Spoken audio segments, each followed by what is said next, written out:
Hey guys, welcome back to Clownfish TV. This is Neon. I am here with Geeky Sparkles. Hello.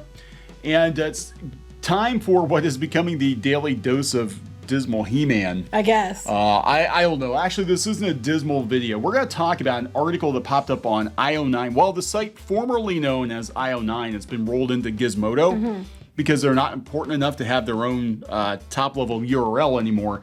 But they interviewed Kevin Smith about the series, and they made a big deal about diversity and inclusion, and particularly, they made a big deal about this character, Andra. But they race bent. That they race bent her, but really, what they're saying, that a lot of people are angry, I'm not seeing this. Are you seeing this? No. I mean, they're mad about the show in general, but they're already trying to take what people are actually upset about and then bury that and then make up issues that, you know, they're trying to push, or the actual issues which make people istophobic.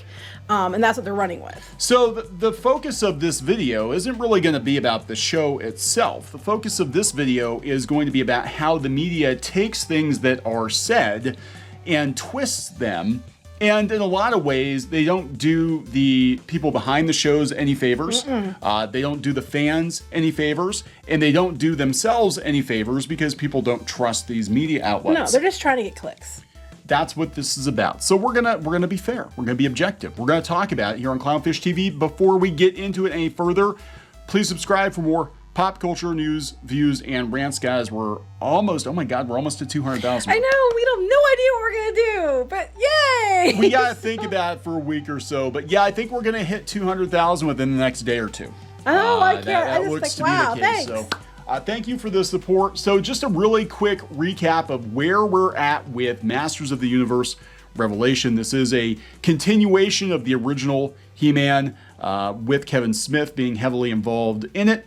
And, you know, it was said that this show was going to be a classic show, originally focused on He-Man, yada, yada. We got a tip from someone associated with the show.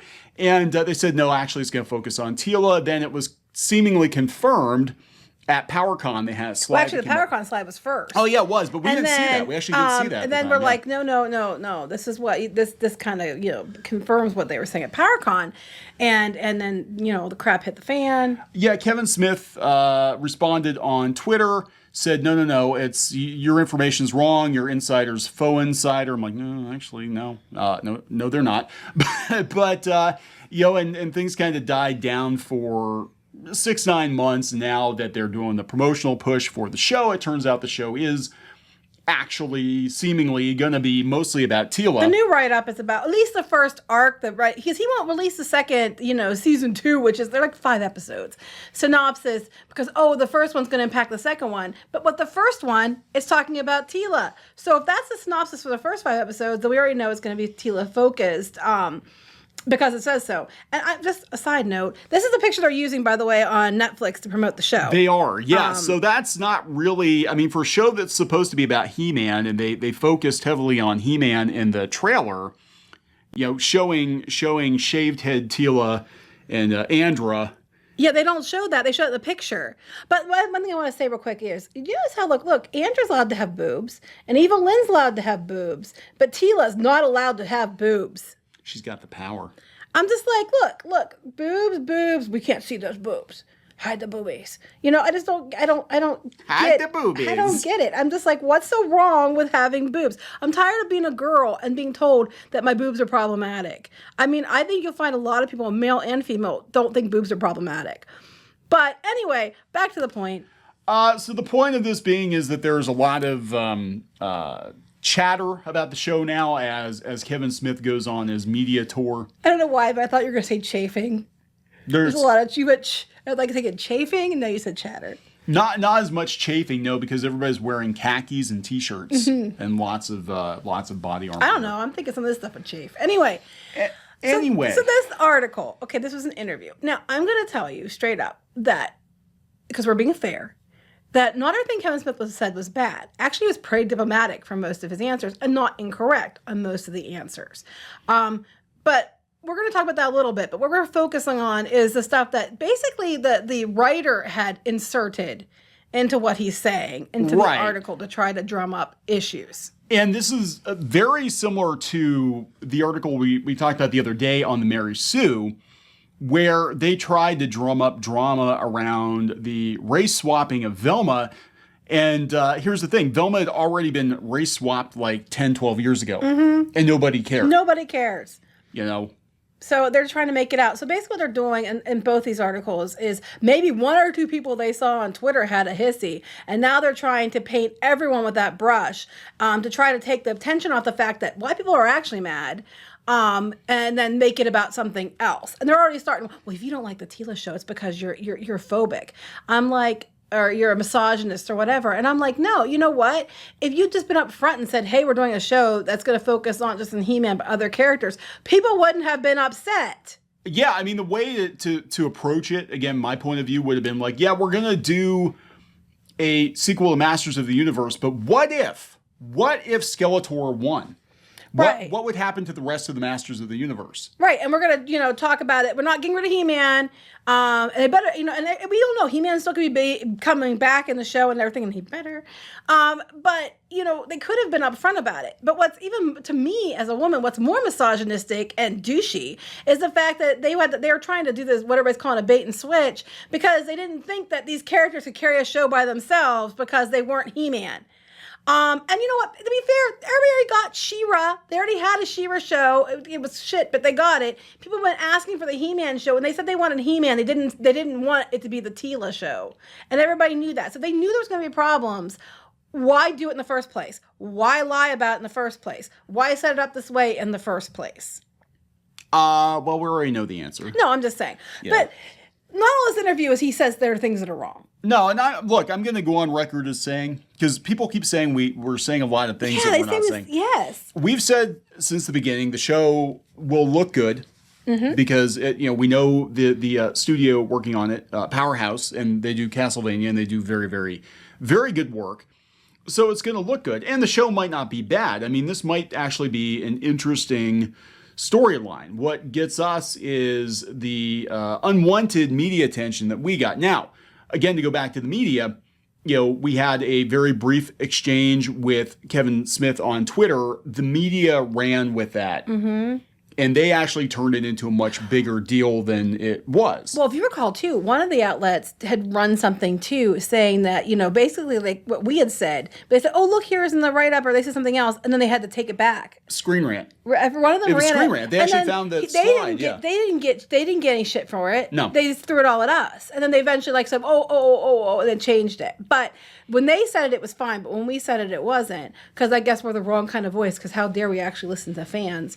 And Kevin Smith, again, who is supposed to be a fan, he said, I saw the video, he said he was a fan when he was a kid. Okay?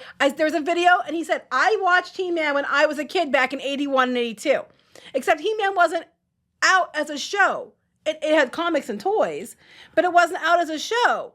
Yeah, it's weird because I actually had He-Man toys before the cartoon series, and I read the little mini comics that came with them. Now, I was very young when He-Man came out, but the cartoon was really, really different from the mini comics. I was like, whoa, what's up with Prince Adam and all this? Like, none of this was in the comics. It was basically, He-Man was like a barbarian. He just kind of wandered around and fought Skeletor. Well, you had the toys before the show came out. Yeah. Because they were out before the show. But he's saying, I could give him the benefit of the doubt. I was like, okay, they caught him saying in 2013 that he hadn't watched He-Man, and then he said he wasn't a fan of He-Man, another clip. And I thought, well, between 2013 and now, he could have maybe become a fan of the show, and give him the benefit of the doubt. But then they have a video clip of him actually saying, I watched it when I was a kid in 81 and 82. And I'm like, well, one, it wasn't out then. And two, then you just admit that you lied. Which one is it? Because there's two clips of you saying that you weren't a fan of He-Man. One clip, I watched it as a kid. Yeah, he actually said, I think it was Comic Book Man. Is that the show he was on? He actually said he was having a discussion with another guy, and he's like, yeah, I'm no fan of He-Man, but... Right, but I'm just saying we caught him already. Like, there's like 3 times they caught him, like contradicting himself.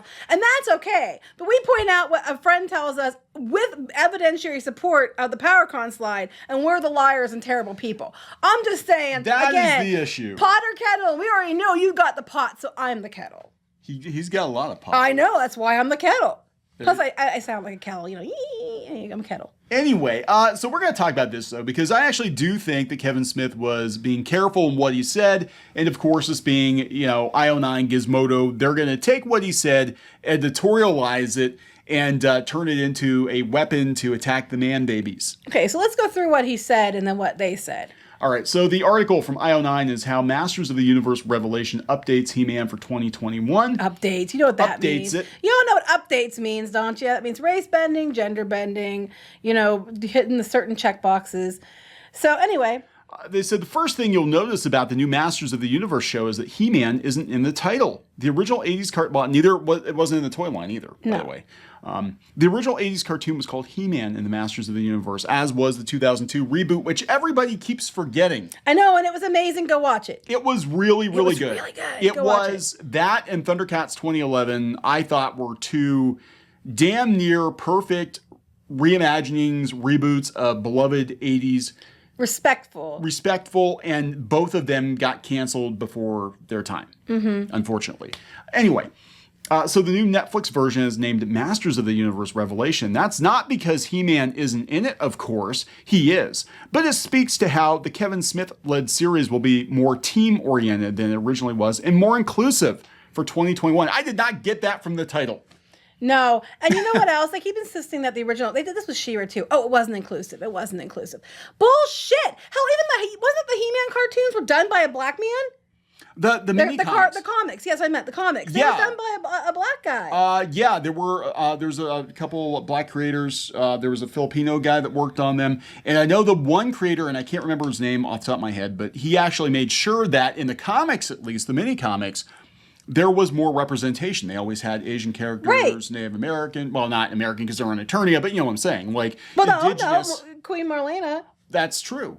She came from Earth. Yeah, so I'm just like... He-Man's half Earthen. Yeah, and then I get this idea that they're not inclusive. How can you tell? Have you seen the characters from He-Man? We got a guy that was made of moss. We got we got Clawful. We got Beastman. We got, Buzz-Off. There's a bunch of characters that weren't exactly human. What, because they weren't coded a certain way? If they had done that and gone stereotypical with different ethnicities and coded them, quote unquote, you'd been having a shit fit about that. But I'm tired of hearing this narrative, like with Star Wars 2. It wasn't diverse. Yeah, it was hella diverse. It just wasn't the diversity you want right now.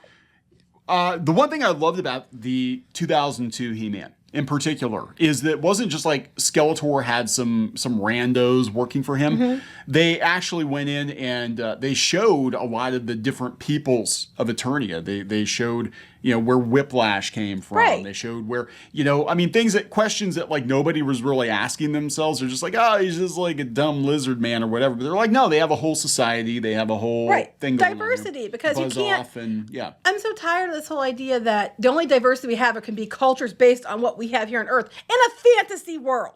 I'm like, this is stupid. As soon as they have other characters that aren't human, that's diversity. I'm sorry if you don't like it. All right, so last month, IO9 spoke with Revelation showrunner and executive producer Kevin Smith about his new coffee table book, Secret Stash. We asked him if he was making a show about and starring someone so hyper-masculine, he literally has two man names posed any challenges in a more inclusive, understanding society. Two man names? Are you serious? Well, this is the thing. We know that there are people waiting to pounce on He-Man because of what? Big, badass, buff, He-Man. Blonde guy.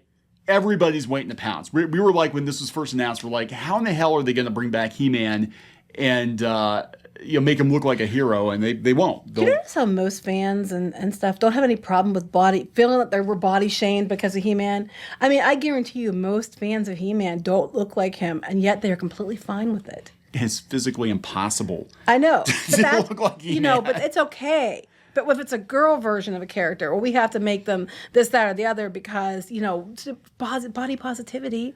I'm chonk, and I think that She-Ra was fine the way she was.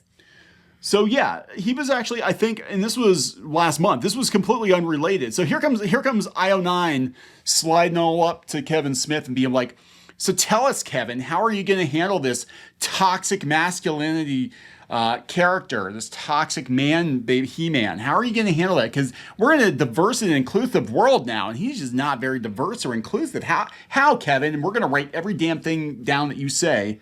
Right. Well, they don't. They do write what he says, and what he says is pretty fair. What they say is where the problem is. Right. Because he said you got Tila, you got your man at arms, you got your Orko and your Cringer, your sorceress. So they're always fairly widely cast in terms of gender. One of your top villains was Evelyn. He-Man is Sorceress's champion, technically. Also true. Yes. He serves as Sorceress in the power of Grayskull. Yes, true. Tila was there to protect him as Adam, of course. And he doesn't know that he's He-Man and whatnot. True.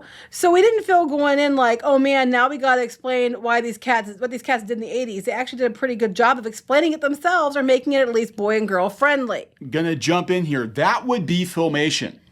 Okay, the same Filmation that was behind the storyline of the original She-Ra, that the new crew of She-Ra that DreamWorks marketing felt it was necessary to mock. Their stipulation with He-Man, because He-Man originally was just a Conan knockoff. You know, that's what the toy line was. Like, he's a barbarian, he fights a guy with a skull face. You know, buy the toys. Filmation created that story. And Lou Scheimer, if you look at Filmation, you look at Lou Scheimer, you look at what he was about, he was a pretty progressive guy. Yeah, even the showrunners back then, some of them are women. Yeah. So, I mean, you know. His daughter, who's a gay woman, not that it matters, but she was in charge of the second season. Right, of and He-Man, they if I had recall. female showrunners then. And they keep saying, oh, thank God we have women showrunners now. This is over the He-Man show. And then they had a completely diverse group of people working on the show as well. I'm tired of hearing this bullshit narrative that, you know, oh, it was, you know, just white guys and you're just all pissed and, you know, manly man. Ooh. Yeah. So Smith obviously had thought about this a lot. No. I'm gonna stop you right there. Smith, who deals with the media all the time, probably said, oh, I know exactly what's going to happen because I've dealt with these pop culture outlets and they're going to come to me and they're going to be like, well, what about He-Man, that toxic white man? How are you going to do that, Kevin Smith? He probably, I would have thought, that was the first thing I thought about. I was like, oh God, people are going to have a shit fit current year. How am I going to answer this? Because I know they're going to ask me this. You know, I think it was interesting when he was calling us out, he tagged Mattel and Netflix in it. There was really no reason to do that. I kind of have to wonder on some level. I mean, did he tell them it wasn't going to go over well if they would go this route? And they wouldn't listen. True. Or did they have time to wind it back a little bit? Well, that could be too.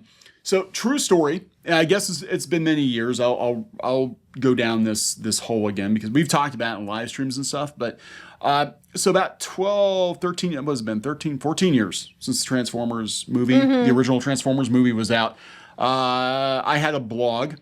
I got into an altercation with one of the producers on Transformers because I was like, what the fuck is up with the designs of the Transformers? He said Megatron's face looked like a vagina. It did. It Megatron's did. face looked like a vagina. Yeah. And that was enough to get them to come after Neon for it. And he said later it was because it was the best written. The best written. That's what he said. He said that, remember? Yeah, so I kind of got into this pissing match with Don Murphy, who we worked it out. So I'm not throwing shade at Don Murphy now, but it turned out that him and Tom DeSanto were actually not happy with what Michael Bay was doing to Transformers because the Transformers that they had sold the studio was supposed to be a G1 Transformers. I mean, they brought the G1 Optimus Prime to Comic-Con. They knew what the fans expected. They picked the characters based on what they thought were the most popular G1 first series Transformers. You know, your Starscream, Megatron. We had Ratchet and Prowl and Jazz and Bumblebee and all that. And it wasn't until Michael Bay got a hold of it that it went off the freaking rails. And they were trying to tell them throughout the process of like, hey, you guys are going too far away from the source material. And I didn't find this out until like a year after the fact. He's basically like, yeah, sorry, dude, I had to use you as a meat shield.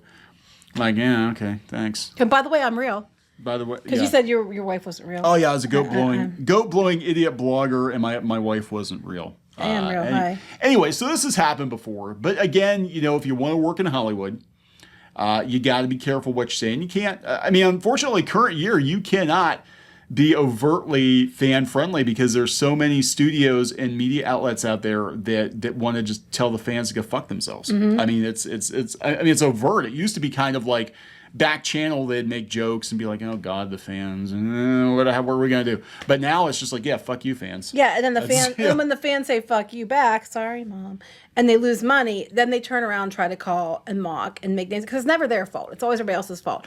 So, it was interesting to me because why else would you tag them in? It really seems strange. But back to the point, which Anyway, so they're talking about how it didn't feel like they had gender representation, but they didn't have, diversity as far as ethnicities. It's literally in a fantasy world, and they have lizard people and beast dudes and all that. But they, Yeah, and I want to point out, again, going back to He-Man 2002, they race bent Zodac and nobody gave a shit. No one cared. Nobody cared. Actually, the 2002 version of Zodac was a complete badass. He was awesome. He was kind of, because Zodac wasn't really fleshed out in the original series. He was basically just a guy in a chair. He didn't really, he had this action figure who didn't even look like he belonged in He-Man. He looked like some space toy from the retro. Probably was. They just took pieces and kit. Yeah, he didn't look like he belonged to Masters of the Universe. And the show, the original show, he would just show up every once in a while, and he was kind of a good guy. He'd show up in a chair and whatever, and that's all he did. He was kind of lame. 2002 He-Man, they gave him a very prominent role. Right. He was a complete badass, and I actually prefer that version of Zodac. And that's kind of where we're going with Andra. They're trying to say that everybody's upset about Andra being race swapped. And most people are asking themselves, who the hell is Andra? Right. I mean, they made sure they picked a character that wasn't well known. And there are probably a few people who are complaining. I walk and say is no one that's complaining, because I know that's probably not true. But there probably are a few people, and it's mostly because, here we go, we're race swapping characters again. But most people aren't really caring about that too much. But what these media outlets do is they find okay, there's 5 people yelling about it. So let's just say everybody who hates it is because they hate this and then they're terrible people. Yeah, and that's the thing. People, they're used to, race. And again, Zodac was a much more prominent character. Andra, if you've never heard of her, the reason you never heard of her is she is obscure beyond obscure. She had a couple appearances in the Marvel run of the He-Man comic, right? Which only lasted 12 issues. Right. So most people aren't going to know who she is. She was mentioned on a card back of one obscure character. This is not they took a main character and right. race I mean, swap. at least it took a character to repurpose. I mean, it's but then again, if you're black, it's here's another hand-me-down for you. He could have just made a new character. That's what I don't understand, because they never made a toy of her. They never I don't think her name is trademarked or was trademarked or anything. Why didn't they just create a brand new character? But then again, she's pretty much a blank slate anyway. She wasn't which I talk about. Yeah. So, when they talk about, back to the article, but they are talking about Clamp Champ is the one black character we're going to work with, putting more in there. Again, fantasy world. I fucking love Clamp Champ. I know you do. He actually does. Okay, so Clamp Champ wasn't in the original series because he came out as part of one of the last figures. For those of you who don't know, he was badass. He had a giant clamp. That was his thing. He had just a big clamp. And I don't know if he was a plumber or what, or what the deal was, but I remember I got him as a kid because I actually had all the 87 line figures. I got them for 99 cents on clearance. I had Scareglow and Clamp Champ and Sorceress and King Randor and Ninjor. And Clamp Champ was the coolest because he had that badass clamp. And literally, you could grab an entire He-Man figure with Clamp Champ and flip him. Yeah, he does. He talks about Clamp Champ. Clamp Champ. But, again, here we go. But because by diversity, they just mean black people. Is what they mean, because that's what they're saying. Yeah. That's what they're saying. Just say it. Come out and say that's what you're talking Diversity about. means gay and black, and that's it. But then here's where they go. Okay, here they're talking about how the people are getting mad about Andra, and how they're talking about how she doesn't even have her own page and everything else, which we've talked about. Now here she says. She was also white in the original series, something that's already causing certain areas of the fandom, the ones, to cry foul. Which ones? Because, frankly, a couple people were pointing out that you race bent a character instead of making a new one and giving people hand-me-downs, which is kind of shit. But, most people aren't even talking about that aspect of it. And you're trying now to take everything everybody said that has a valid point to, and you're trying to distill it down to something that 2 people said that you didn't like, to try to start, well, you can't listen to them anyway. I'm going to discredit those fans because they're racist. And next it'll be they're misogynist because of Tila. And it'll all, yeah, that's the thing. It's all gonna be intertwined. If people were like, hey, I felt like this was a bait and switch. I thought the show was gonna be about He-Man. He wasn't in as much as I thought he was gonna be. Oh, they're They'll be already like, starting. You're against females. you're just racist and Tila's and sexist and you're, oh my God. You're misogynistic. This show's You don't not like for strong you. women. You don't like strong women, as we lied about a show to bait and switch because we didn't trust that a strong female character could lead it without, tricking the fans. All of this is editorializing on the part of IO9 about, because it sounds like it was a very brief conversation with Kevin Smith, and I think he's just trying to dodge the landmines. Like, yeah, we can mix it up a little bit more now because we got this character who wasn't really well known in the original. And we can kind of bring her in, and people aren't going to care. Again, it's no different than what they did with Zodac, because Zodac was barely in the original show, and I massively prefer 2002 Zodac Right. to... Yeah, just because they do this doesn't mean it's going to be bad. No. But what the issues we're going to have is, if it is bad, people aren't going to be allowed to say it's bad. They're already trying to discredit everyone who might disagree. They're doing it with, Velma, with, the whole thing with Velma about being Asian. Literally, the examples they gave were people talking to people being mad. They didn't actually show anybody being mad. And I'm not saying there's no one out there that's upset about it, because I'm sure there are, but they're going to be like, statistically speaking, a very, very, very small percentage of the people complaining or having opinion about that is going to be because of this. But they're trying to put a magnifying glass on it and be like, this is why, if it does bad, you have to discredit all the fans because they're all shit. And, and it's not right. They're all just a bunch of racists. And in that article with Kevin Smith, it wasn't really, I'm being fair. I'm going to be fair because that's what we try to do. He wasn't the one that was making it out to be, these things. It was IO9 and Gizmodo that turned it around to be, that to try to cause it, putting words in his mouth or, editorializing. We saw this a lot with Zack Snyder too. Like, I don't think the Zack Snyder situation would have blown up the way that it did if it wasn't for the media stoking the fire. And I think these studios have to realize, for all the shit that YouTubers get, the independent voices get, the bloggers get, okay, that we're demonized, you need to look at the media outlets you're associating with, because at the end of the day, all they're interested in is hits for ad revenue. And if they put words in your mouth, or they distort what you say, or they take something you said and spin it a certain way to make it more sensationalized, like, what the hell? For hits, and that comes back on you, you need to be very careful what you say to them. And like people like us, sometimes you do things we know that are going to get hits, but at the same time, we talk about, at least on our channel, we talk about things that we legitimately know something about or care about. So if we're talking about it, it's because we have something invested in it to begin with, especially with like He-Man and She-Ra. So we want it to be good. We don't want it to suck. We're just calling it out.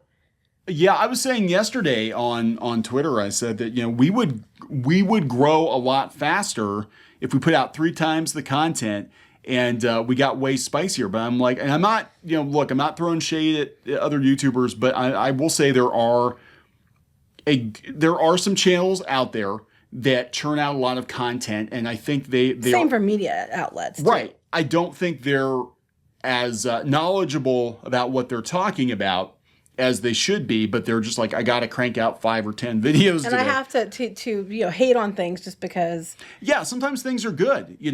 Sometimes things are good, and we even said we got so much shit. We went to go see Solo, and we're like, hey, that wasn't as bad as we thought it was going to be. It was actually pretty okay. Mm-hmm. But they're like, you're just a traitor. Oh my God, yes, we got so much shit for it. Like, oh my God. I'm like, at least we're honest. If we thought it wasn't the best movie, no. But was it as terrible as we thought it was going to be? No. And that's what we said. Oh my God. But that's what we deal with here, because when you're in the middle, everybody hates you. So my thing on this too, and look, we call shit out, and really we've been on the pop culture media because it has changed for the worse so much in the last like 5 or 8 years, right? Mm-hmm. It used to be fan run, it used to be fan powered, it used to be more objective, and now it's clearly not. If something didn't do well, Hollywood was like, okay, well, what did we do wrong? We'll do better. Now it's not our fault. It's all your fault. It's always all your fault. Yeah. It's always you. It's never us. And it's like, no, it's you. But the thing is that, you get to a point where it's like, do you want things to change, or do you want to be perpetually outraged? And that's the thing. Like, what do you want? And I ask myself this too. Like, what if, just hypothetically speaking, everybody's pushing for Kathleen Kennedy to be gone. What if that happened? What if they did bring in some people to right the ship on Star Wars? Would you be willing to walk it back and be like, you know what? Star Wars is actually in a pretty good place right now.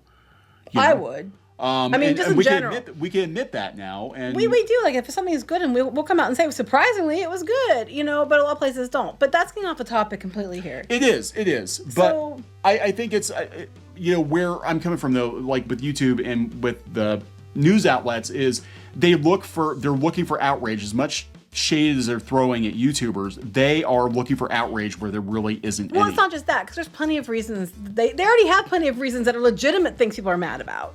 But they're trying, I think it's beyond outrage. They're already trying to discredit people. Yes. And to the benefit of the studios by saying, oh, look, it's because they're this, and this, that, you don't have to listen to them.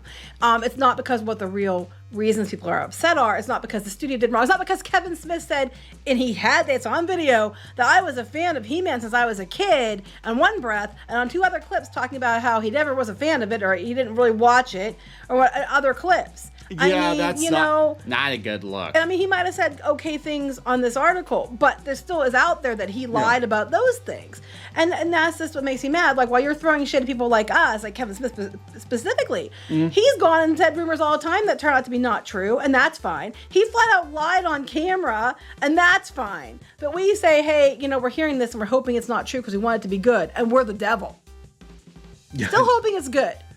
We'll see. The toys look nice.